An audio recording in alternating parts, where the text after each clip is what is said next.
What'd you get? Look, I got a pencil sharpener and colored pencils and erasers, pencils, and stick pad, and the most of all, let's make this sketch cartoons with. Yay!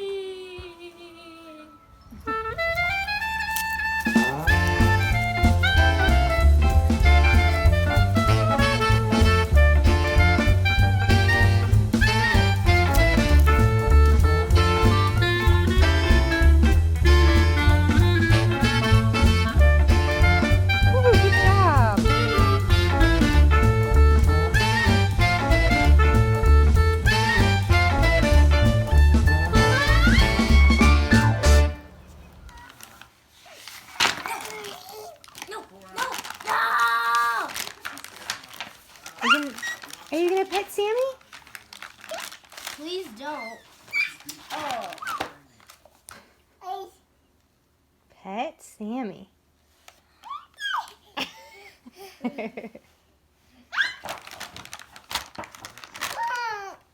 You love your brother?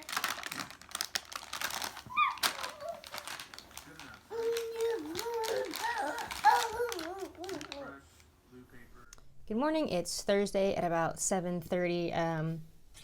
I've been up for a while editing a video I did yesterday, my September wrap up. So hopefully that will be up very soon. If you're seeing this, it should be up. I'm having some issues I record off my phone, and as I'm trying to airdrop the video to my computer to finish editing and upload it, it says storage is full and I can't send it, which doesn't make any sense to me exactly. So I'm kind of fighting with my phone at the moment, and also, fighting the urge to go, upgrade to the new iPhone.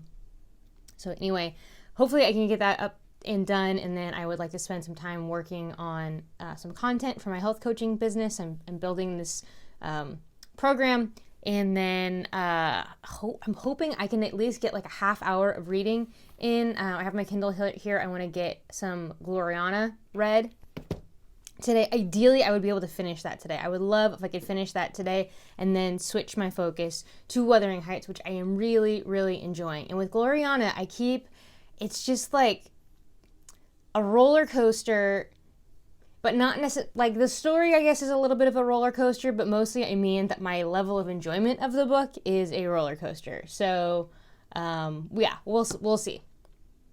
Check in with you later.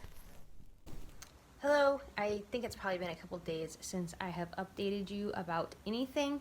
It is Saturday morning and I should be running right now, but my allergies have been just ravaging me and I feel like trash right now. There's been some bad wind here and there's fire somewhere. It smells like a campfire basically if you open a window or walk outside. And so my throat hurts quite a bit. I was up all night with like postnasal drip, sore throat, choking kind of feeling.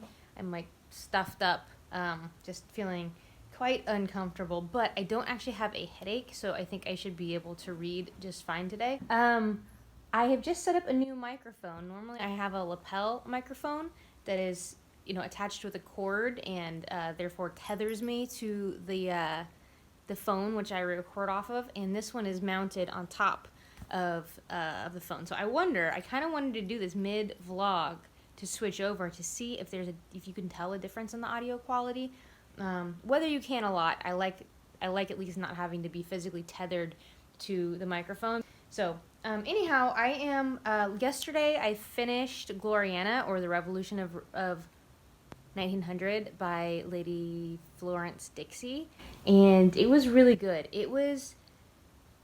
So I think that my roller coaster kind of enjoyment with the book had a lot to do with the fact that I was reading it on my Kindle, and I am not a very practiced e-reader. I am not a very adept, I think, e-reader.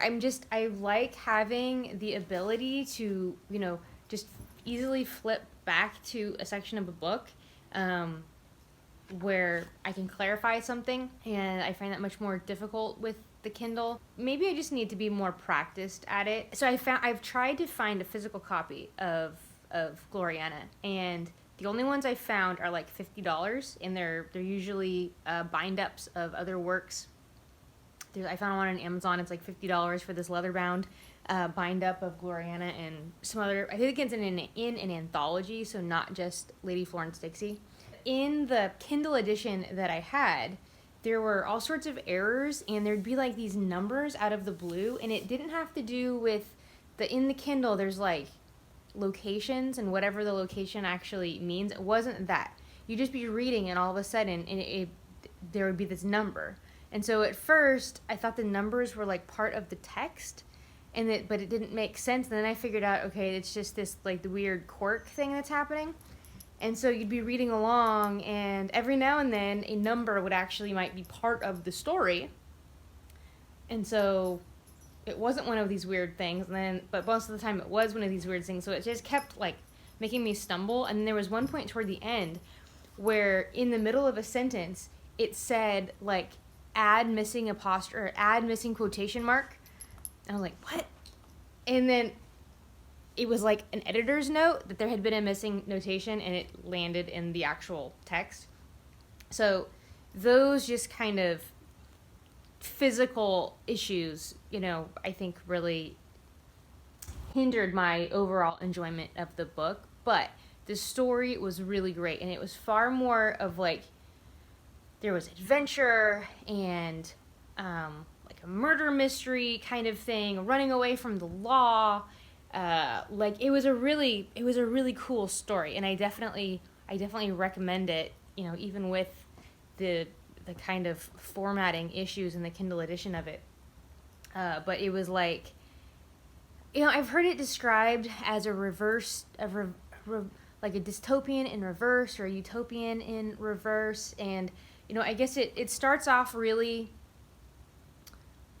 kind of typical of what's the political structure and everything in England, and then as our main character Gloria grows up, she has all of these ideas of how things should work, basically, and that women are equal to men. They're just not given equal opportunity from the time that they're very young girls. They're not educated in the same way. They're not given the same physical training and physical education and opportunity the boys have. Therefore, they end up growing up being weaker and less educated. Not that they are weaker and less intelligent.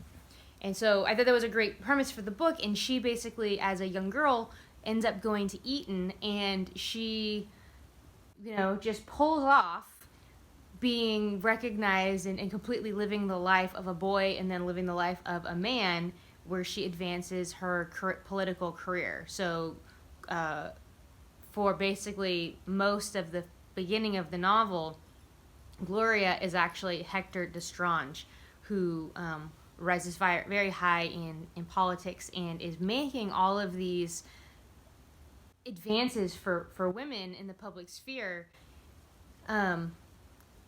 Somewhat ironically that, a woman, it's actually a woman who's doing this, but it takes the person of a man to make it actually happen.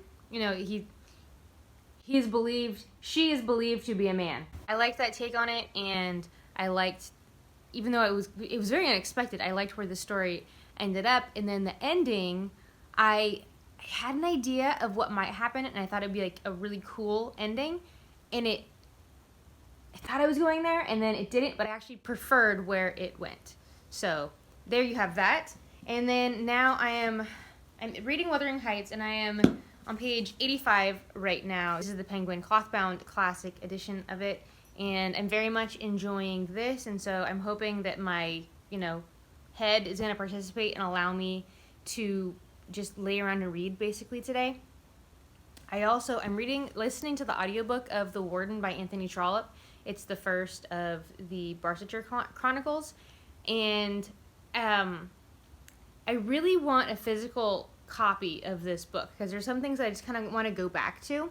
And I haven't been able to find it at my library. I haven't found it at the used bookstore. And I did find, however, at the used bookstore a copy of Barchester Towers, which is the second book in that series, in a Barnes & Noble Classic edition. And those are only like $8 new. So I might actually head over to Barnes & Noble at some point today and pick up a physical copy of it. Anyway, I've got my dog right here cuddling with me, and I've got ASMR Weekly's Hogwarts Express going on the TV. So I'm going to take some sort of daytime allergy medicine now. Finally, the NyQuil that I had to take at like 3 o'clock in the morning, I think is wearing off with a little bit of help from my coffee. So check in with you later. So it's now about 2:30 on Saturday afternoon, and I still feel like trash. I read probably 40 pages of Wuthering Heights, and kind of some big things are happening, so that's exciting, but I just kept getting tired, and I need to get out of the house and do something, although I think being out of the house is not going to help my allergies too much, but it'll just be me walking in and out of Barnes & Noble, and I'm probably going to grab something to eat while I'm out as well. Alright, so I just came out of Barnes & Noble. I don't know if I actually feel any better. My head still feels like it's full of goo, but I got some new books. So I saw that they had the paperback of Brandon Sanderson's Skyward is available. This is like a YA sci-fi. I don't know if it's necessarily YA. Maybe it is. It's definitely a teen character. And like her father was some sort of traitor or deserter or something, and she kind of is following in his footsteps career-wise, and which has something to do with like space flight, and I think she kind of has to overcome the prejudices against her due to her father's legacy. Then, as I believe I mentioned earlier, I basically have started writing a memoir, and so I have only read maybe 2 or 3 memoirs ever, and so I would like to read some more, and mostly getting ideas of structure, how they're put together. It's not an autobiography. A memoir is a different type of writing, and so I want to see how others have done that. And so there's some I have based on recommendations. There's one that I picked up that just looked really good, and that's this one right here. So I'll just show you that. Also, it's brand new, so it's 20% off at Barnes & Noble. How to Fight for Our Lives, a memoir by Saeed Jones. And this is first of all, it's blurbed by Roxane Gay, Marlon James, and Jacqueline Woodson, and Case Lehman, who wrote Heavy, which is in this stack as well. He's a young gay black man in the South, and due to that, he has troubles that he encounters through his life, and he's trying to find a place for himself. So it's like a coming-of-age memoir as he's carving out a place for himself and his family and in his culture in the country. And what particularly interested me is that it's told in vignettes, which is how I plan to write my memoir. The writing that I've done so far is in that, where I'm taking a particular event or memory and telling the story of that, and then I plan for them to be arranged in some way. Chronologically, maybe, probably. When I decided that I was going to write a memoir, literally at like 4:30 in the morning, 4:45 in the morning, I emailed Jen Campbell because I trust her, and I will probably end up doing a writing workshop of hers, and I wanted some memoir recommendations from her, and she recommended When Breath Becomes Air by Paul Kalanithi, and the foreword is by Abraham Verghese, who wrote Cutting for Stone, which I read several years ago, which is fiction, and I believe this has to do with a memoir written by a doctor.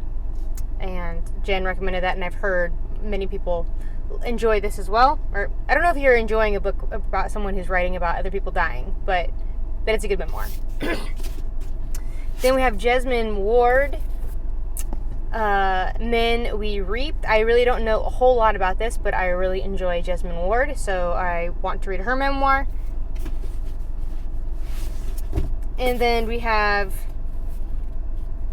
Keith Lehman's Heavy, who I've heard several people have read it and enjoy it, and he's black, and I think in the South, Mississippi, Jackson, Mississippi. I've been there. And, dropping. And it's a memoir about him being heavy, and I believe there are also, not only is he heavy, but I believe there are heavy things in his life that are incorporated into this book. So I've got one fiction, 4 nonfiction, as Nonfiction November is looming. Not that I don't have plenty of nonfiction already to read, but now I have some memoirs that I can dig into. So I may even dip into one of these today, just to maybe justify 5 new book purchases that I didn't really need. But anyhow, I'm going to go home and read, and it's time to take some more medicine. Yay! Just after 3 o'clock, I just got out of the shower, finally. I took a shower at 3 o'clock in the afternoon. Football's on, my team is up, the Niners. In addition to a fair bit of napping over the weekend, I have got some good reading in. So I am over halfway through Wuthering Heights, and we just had a very impassioned scene between Heathcliff and Catherine. Nellie was there in the room, and so she was able to tell us about it, and then Edgar shows up. So that was quite exciting. I'm loving Wuthering Heights.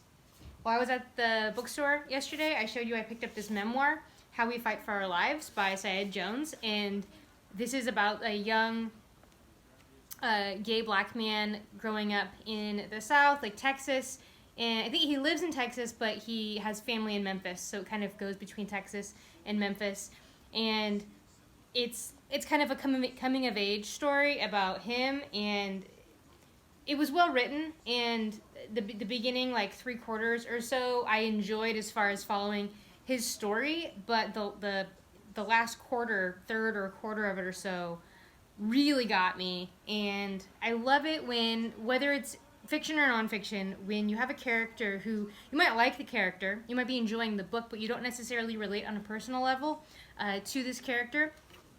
As I felt that with this, with The Poet X by Elizabeth Acevedo,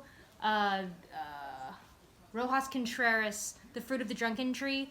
I felt like that as well, and then there'll be a point in the book where something happens that really relates, hits me on a direct level, and that was definitely the case in this book. So I started my morning finishing this book through tears, and I just really loved it. So I think 4 stars overall for this memoir. Yeah, it's definitely worth a read. For some reason, I am having a hard time just reading Wuthering Heights straight through. I feel like I need little breaks in between, little palate cleansers. And so I've just started My Name is Monster by Katie Hale, and I don't know a lot about this. I remember Jen Campbell talking about this probably when she received the arc of it. She might have even done maybe like a podcast episode with Katie Hale. But I love this cover, and I'm basically getting a bit of a jump on Spookathon, which technically doesn't start until tomorrow. But I think there might be zombies. So we start off, we have a female character who is alone and recently shipwrecked on the coast of Scotland, and there are glaciers nearby. Really beautiful writing. I'm trying to find this. Okay, so this is like this state of the earth, of the British Isles, or the world at this point. But it says, war forced people into towns, and the sickness, with a capital S, swept through what remained of the villages. So a few times she's mentioned the war and then the following sickness, and she is very wary of coming across other humans or other towns or villages. So I'm thinking there's some sort of zombie plague-like thing happening, and her father called her monster when she was little, and then she like personified this. And I'm not very far in. I'm on page 18. And so she says that by the time she was 16, where is it? By the time I was 16, I had taught myself how to be monster with a capital M. So it sounds like she's really pushed people away, and so now kind of this coping mechanism or whatever, this monsterness of her started when she was young is now actually maybe aiding her in survival. And you know, if you are the only survival, that means that basically you've watched everyone else perish.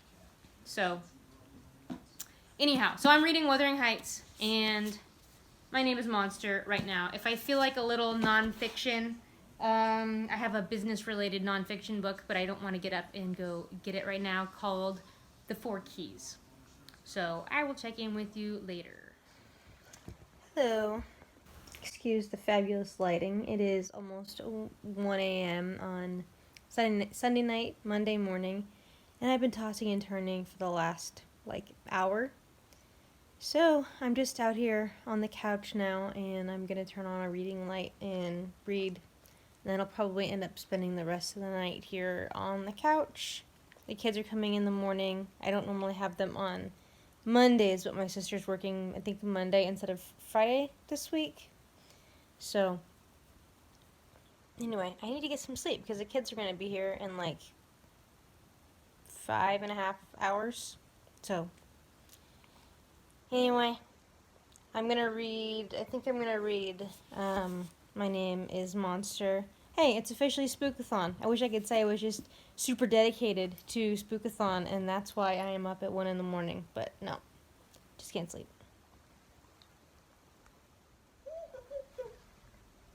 Bye. Good morning. It is Monday morning, and I have the kids today. I don't normally have the kids on Mondays, but my sister's schedule is a little bit different this week. So the big kids are off at school, and the little one here is getting some oatmeal. She also likes to stick her fingers in her mouth after she's had a bite and then reach down and feed that to the dog. So I have a bit of a scheme working. So I just paused Kate Howe's most recent Victober vlog right now. So we are watching that while we play. And then I'm starting to get together I'm going to do a recommendation, nonfiction November recommendation video, and then I'm going to do my TBR. So I'm trying to compiling some books that I want to recommend. Yeah. I need to look at the prompts again. Anyway, so we're going to do that, and then maybe I'll even be able to... Hey! Hi! I might be able to film a Spookathon. I may be able to film a Spookathon TBR when this little one takes a nap. So we shall see about that.